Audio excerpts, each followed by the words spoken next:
and welcome back to Rise and Thrive Mornings with Intention. Thank you so much for being with us here again. And I have a super guest with me today, Nattolie Chilton, and she's with us and going to inspire us and share her story with us. So welcome. Thank you, Eva. I was trying to get your name right. It's okay. It's okay. So welcome so much. And Nattolie, please tell us a little bit about yourself, a little bit about your background, please. Sure. I've been writing my personal story for 10 years. And I'm a therapist and an activist and a farmer's wife. And so one of the things that means the most to me is, well, first of all, that people stop keeping secrets. And the other thing, so my website is breakupwithsecrets.com. And the other thing is I had submitted a picture to, it was called the Trafficking Hub campaign to dismantle Pornhub. And that is a passion of mine. Layla Micklethwait is a hero to me. So that's who I am, originally from the West Coast, Vancouver, and I live in gorgeous northern Alberta. Wow, so pretty much you're almost next door to me. I'm just down the road in Edmonton. So what a small world. Please tell us what inspired you to write for the Ripple Effect of Impact, which is the book that is actually coming out very soon, August 20th. So we can't wait for it to launch on that day. We're super excited. So what inspired you to join this beautiful collaboration book? Well, Kathy Dirksen reached out to me, and we've been connected for a long time on LinkedIn. And I've just been, well, first of all, I respect her a lot. And I thought, okay, well, if I release a chapter, just one chapter, maybe this will help me with my full book. And the title really appealed to me, is The Ripple Effect. And what is, that's a question I hadn't considered deeply. What is my ripple effect? And so it was a big challenge, and more challenging than I knew at that time when I committed. Wow, So that's I wanted beautiful. to share, what that was and find out for myself, actually. Exactly. Unless you do something, you won't really know where it's fully gonna take you. So I totally understand that. What is the core message you hope readers take away from your contribution to this book, from your chapter, of course? Well, Eva, that wasn't the most clear. You'd think that you would have a clear idea of what that was, and I thought that I did. So part of my history was, domestic violence and other abuse things, and I started writing about that, and just like a few different experiences, and I literally spent about 40 hours working on those things, and it just wasn't right. It's like, that is not my ripple effect. That may have been other influences, but that's not the mark that I'm leaving. And so as I delved deeper into myself, I realized, the supernatural is a huge part of my story.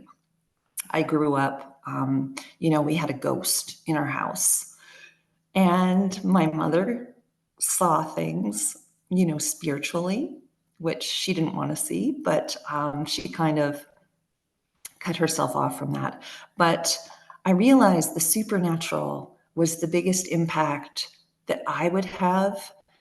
And I had a profound experience in 2000 where the presence of God himself made himself known to me visually and kinesthetically. I felt, I was touched in that way. And I thought, there is no greater impact than for me to share that, as human beings, we are not alone. And I believed that I was alone for so long. I was cut off, just very isolated person. And I felt abandoned like an orphan on this earth for decades. So for me, what a breakthrough to realize I'm supported. I am totally supported and never alone. So that's why I shared Touched by the Supernatural. And it inspired me as I wrote it, and just the journey of my spiritual journey of the different ways that, other people might call higher power. For me, it's God. That the spirit actually, that little small voice was speaking to me through the years, giving me insights about how I interfaced with the world, and tips, wisdom to change and become a whole person. So brokenness was a huge part. And as that relationship has grown, it's just been increased wholeness and security and confidence. So Wow. I Very, am excited for others to read it. Yeah. yeah, and I see you are chapter six, chapter 16 in the book, Touched by the Supernatural. So um it will be available soon. So you can definitely read Natalie's chapter, and I'll definitely gonna read it too. I just got this book, so I haven't had a chance, but definitely looking forward to reading the chapters in these books because what I've seen so far, they are amazing. Um, so tell me, And I how can't has, wait to read yours. oh, thank you so much. Can't Yeah, I wait. share a story of my travels to El Salvador over a decade ago, and it and how much has it inspired me. And I probably was the first time I realized how much I want to help and inspire others. So when I went on the trip, I got to see a lot of kids. I learned how World Vision Canada works with different communities around the world. So it really inspired me. But at that time, it was just one trip, and I always wondered, well, how can I help people on a bigger scale where instead of, going one trip at a time, which is still very inspiring and productive, I wanted to reach people on a bigger scale. And nothing really happened for like over a decade until 3 years ago when I went into personal development, which took me down the path of coaching and now writing inspirational stories in collaboration books. So sometimes you just don't know where it's going to take you. But when you keep the light on and opening your heart to different possibilities, anything is possible. So, like you had your own journey of searching and finding God, and things like that. Everybody has to go through their journey, and it is truly amazing to where it can lead you. So, how has writing for this book impacted you personally, more and professionally? This book has been absolutely huge with the connections that I've made with yourself, with Kathy, with Sine, especially. These are the people that I've spent the most time with. And it's so empowering just to open myself up to expressing more. So for me, as a clinical counselor and NLP, hypnotherapy, I'm really launching into that, into supporting, survivors of different things and just people overcoming whatever it is. And so I feel like this ripple effect is totally, it's like a tsunami, like a very big wave in my life. And I'm so grateful that I said yes to it, Mm-hmm. because I was on the fence and I was just like, I was seeking, direction. And it was just like, okay, it's a yes. Do it. Just do it.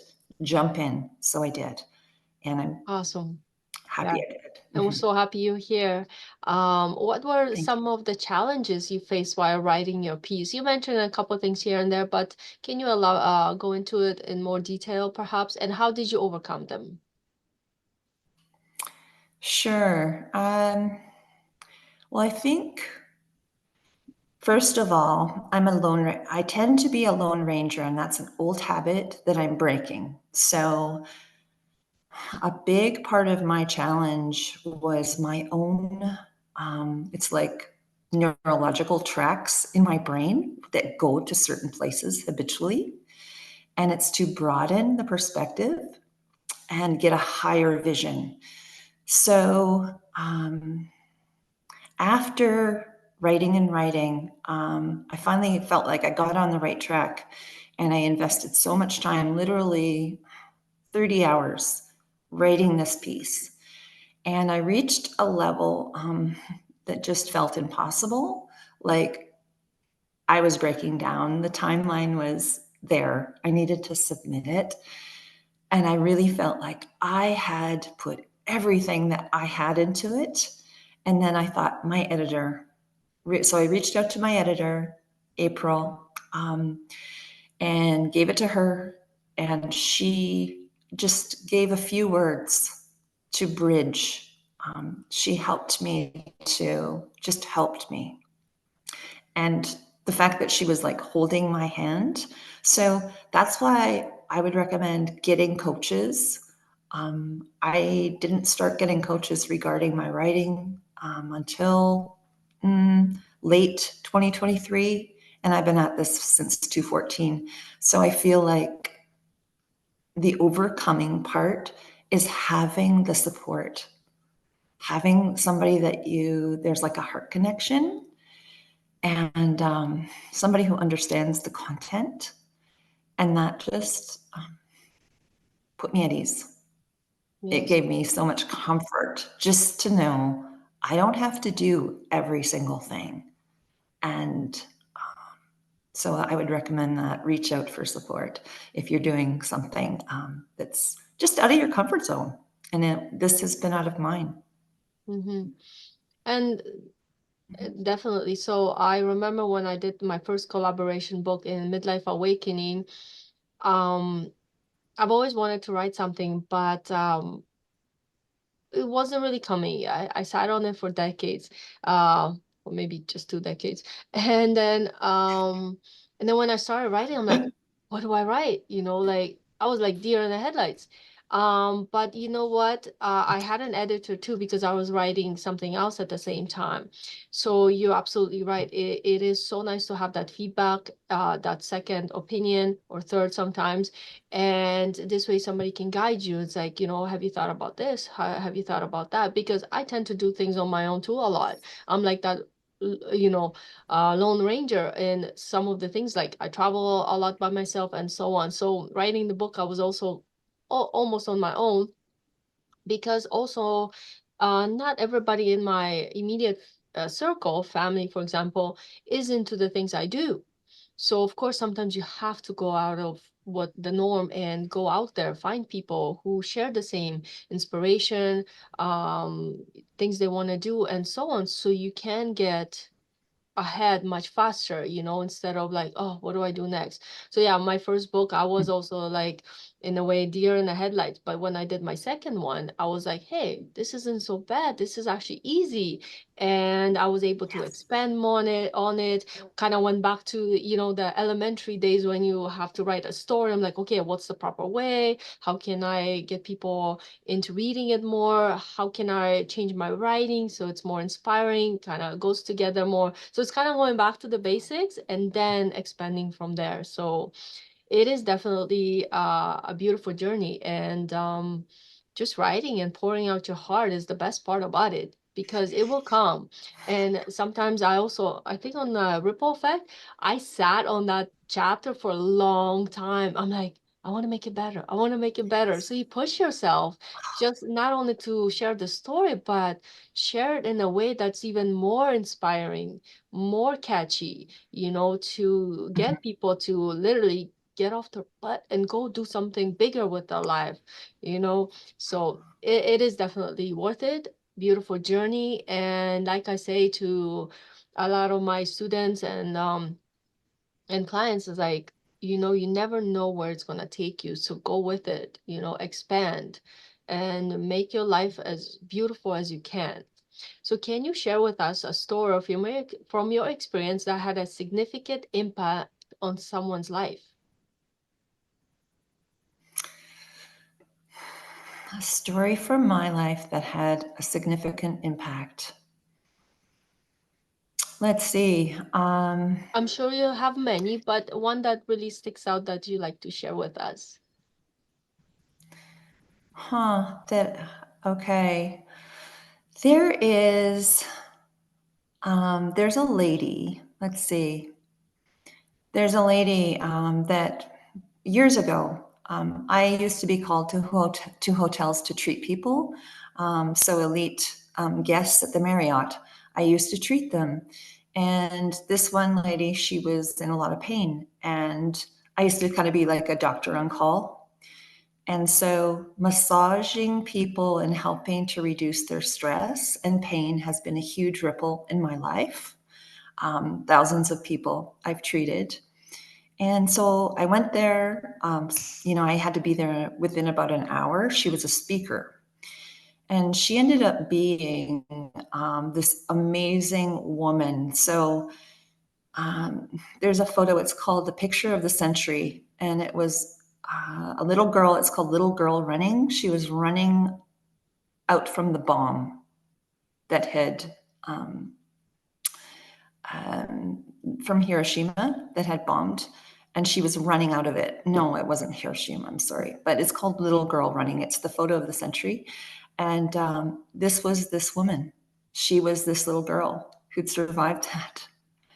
And so touching her was absolutely incredible. She got a lot of relief from it, but it was like the tide, it was like my ripple went out to touch her, and then her ripple came out to touch me. And afterwards, she spoke into my life, and she's an ambassador for global peace. And she just spoke peace to me. And in that light, in that time, I was in my addiction. I didn't have peace. I was getting divorced. And she just soaked me with this beautiful compassionate heart and kindness. And so I see the ripple of my compassionate heart and caring nature really came back very quickly in that situation with her. And I'll never forget, massaging her scarred body from the burns. And I will post that picture. Actually, I'll send it to you. She gave me a card with her book on it, Wow, and uh, that is such a beautiful that was story. huge. That was Wow. huge. Mm-hmm. I can feel the impact it has, just you sharing it, and it's so beautiful. Wow, this is why I love doing these podcasts. Like you hear so many amazing stories and the growth that people have and everything. So tell me, what advice would you give to someone who wants to write and create a meaningful impact? Well, I would say just begin and don't censor yourself. So I think a lot of us shut ourselves down within our own minds and hearts.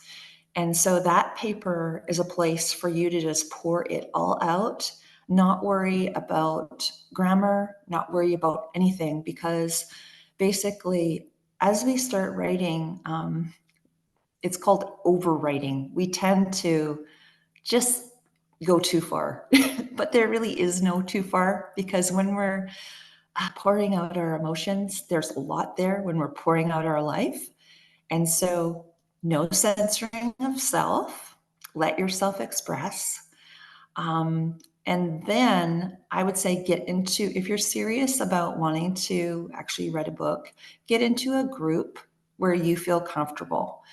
Because just having the mirroring of other writers, so being in a community rather than a lone ranger, and that will support you to stay on track. I have a beautiful group called Warrior Writers out of Tennessee, out of the US. I've been in there for 2 years. I've made more progress in 2 years than I have in 8 years. So just that constant, just staying on it. And it's like, where are you at with that? Are Yeah. you writing? Because writers write, right? We're supposed to. Yeah. Exactly. And that is so true. Being part of groups does really help. Like I'm in various different groups, depends on my because I travel a lot, so I'm in those groups. I'm also a writer, so I'm part of Action Takers Publishing meetings, monthly meetings, and you are as well. And you can also join us too if you like to see what it's about. We have monthly meetings, so you can always reach out to us and ask how you can get involved. And then so many other groups that I love belonging to because they inspire me. Sometimes we don't have the immediate support, like right here, and for example, in our community here, but there's lots of communities out there, and believe me, if I didn't know the people, if I didn't meet the people I did 3 years ago, I wouldn't be sitting here with you having this chat. So it's amazing where it takes you, when you start opening your heart, whether it's pouring your heart on a paper or reaching out there and starting speaking to people, you you you'll be amazed where you can end up and doing things. Who knows, like in a year from now, I can tell you where I'll be because like I've come to a point where it's like I'm unstoppable and I'm gonna keep doing things I love doing. And I'm not gonna let the, light dim anymore. I did for a long time too. When I was growing up, there were certain aspects of my childhood and I got in the way. And because I let it get in the way, now I know better. So going forward, you know, I'm in charge and no longer dimming that light. And I want people to know that there's always groups out there you can reach out to, people you can talk to, so many resources. We just have to take that first step and go after what we truly want. So do you have any Yes. daily practices or routines that help you stay focused and motivated? Focused and motivated. Okay, well, the number one thing would be my faith. So I seek direction. I connect with God each morning, or most mornings. And the other thing that has been super helpful is called somatic exercises. And a lot of people, they have this mind that just cannot settle.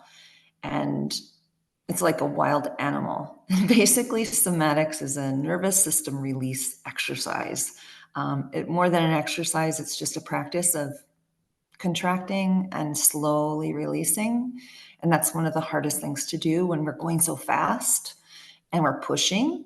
But when I ground and take the time to lay on the mat and do my contractions and slow releases for like 20 minutes, that is like the biggest way I can propel forward is by grounding first and just connecting to my core, settling, and then launch.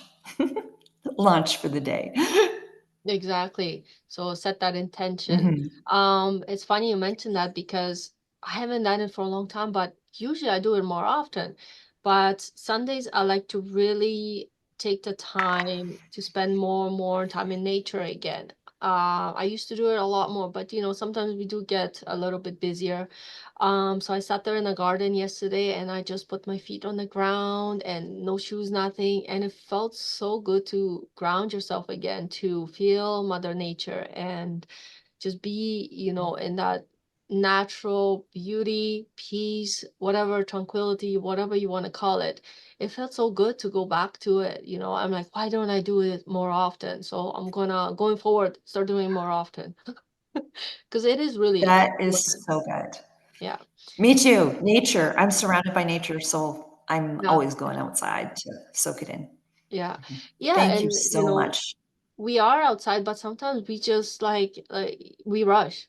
Gotta go here, gotta do this. And it's like, oh, stop, take that time, even if it's just few seconds, reground yourself, I remember when I used to be little, I used to lay down on, back home, on, because we used to have a farm too, and just watch either the stars at night and just count them, or daydream and look at the clouds and like, oh, this one's in this shape, this one's in that shape. And sometimes you gotta go back to that youthfulness, that easy spirit, and give your mind a break from the busyness, because we're constantly, if we're not on TV, we're on a phone, if we're not driving, we're doing something else. Our minds need the break, natural break. They do. Yeah. They Yeah. do. So Yeah. it's a constant reminder. It's right in front of us, but sometimes we just too busy, right? So you mentioned a We little bit think we earlier. are, but Sorry, go it's ahead. like the more busy that I am, I'm just realizing it's kind of like when you're speeding really hard and you're racing to get somewhere, it's like by slowing down and just chilling, I can get there faster. You took the words out If of I my just mouth, actually. take that break, just, yeah, take a breath. And Yep. then it's like you reorient to your true north, Yep. and then you go again. Exactly. You did mention a little bit earlier about writing maybe a book. So tell us, are there any upcoming projects you're working on? Anything you'd like to share a little bit with us? Oh my. Well, what is so incredible is that the Ripple Effect's coming out on the 20th of August, and my personal book is launching September 25th. It's called Unsilenced: Reclaiming Our Voices from the oppressors in our life.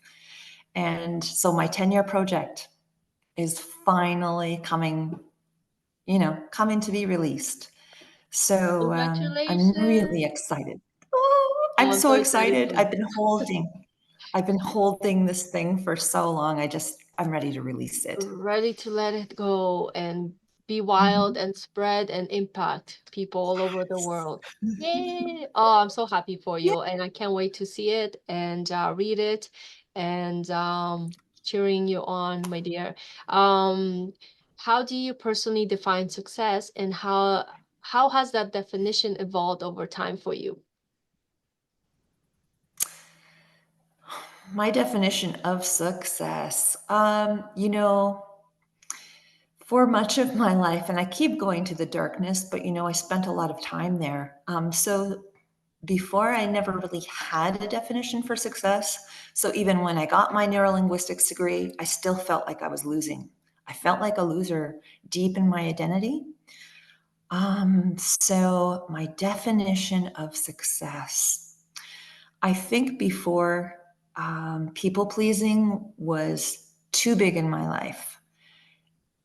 I was, it was like I got my feeling of success by taking care of others, by being outwardly focused. So even in my counseling degree, in my massage practice, just everything, I felt bolstered through those things.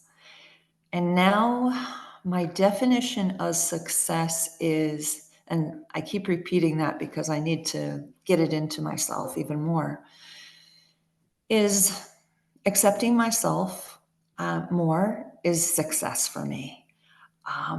And being more loving. So truly loving. So loving to myself and loving to others more and truly. So for me, that's my definition of success. Because if I can be patient, if I can reserve judgment upon others and resist lashing out in anger, there's a lot to be angry about in this world. But when I'm able to actually raise my level and have compassion versus judgment. And I see compassion and love. So that's it. Being a compassionate and more loving person is my idea of success, and being who I am. Yes. And that is true. Like, That allows me.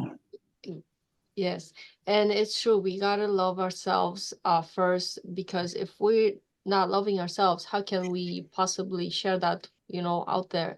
So I personally have created a program that is called Self-Love, as well as self-concept, to help people get to the next level by going deeper within, and having that confidence about themselves. Because I personally too, didn't have it for a long time too. I used to be also a people pleaser to some extent. And, Mhm. after, intensive, personal development programs and other things, like, you start turning the table around and caring for yourself more, not from a self point of ego, but from the heart and soul you're meant to come from. So it is very important to take care of ourselves first, and then we can help others. So our podcast is called Rise and Thrive, Mornings with Intention. What does this title evoke for you, and how do you see the importance of starting the day with intention? You mentioned a little bit earlier. So to wrap it up nicely, let's hear some words of wisdom. Rise and thrive. Well, first of all, I love that.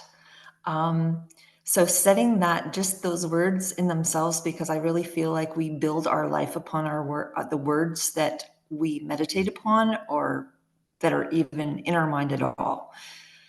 So deciding, for me, it's like, this is the day that I've been given. I'm going to like be happy in it. I am going to make the most of it. Um, and intention, just wanting to express my highest, um, like to engage with the divine connections of that day. So whatever person is put before me, whatever opportunity, I want to, um, I want to connect with it and make the most of it. Just it's like almost like a pinata, just like connect and make it bigger and be full of life. So I don't know if I answered your question, but No, that's absolutely beautiful, and I love that. That is very profound and deep. So thank you for sharing that with us, Natalie. And we will share thank you. the biography and links how you can get in contact with Natalie. So thank you so much for being here with us today, and thank you for your time. Stay tuned, and as there's amazing things coming, so follow the channel and subscribe, as well as follow Natalie, as she has so many upcoming events. If you like to reach out to her, we'll post all the links to get Thank in you. touch with her directly. So thank you so much, Natalie, for being here with us. I loved your stories, and they inspire me to even go out there, do even more with my own life. So hope you got some beautiful insights from today. So thank you so much, I do. and catch you guys soon again. Have a beautiful day. Thank you so much. Thank Bye. you. Take care. Bye bye.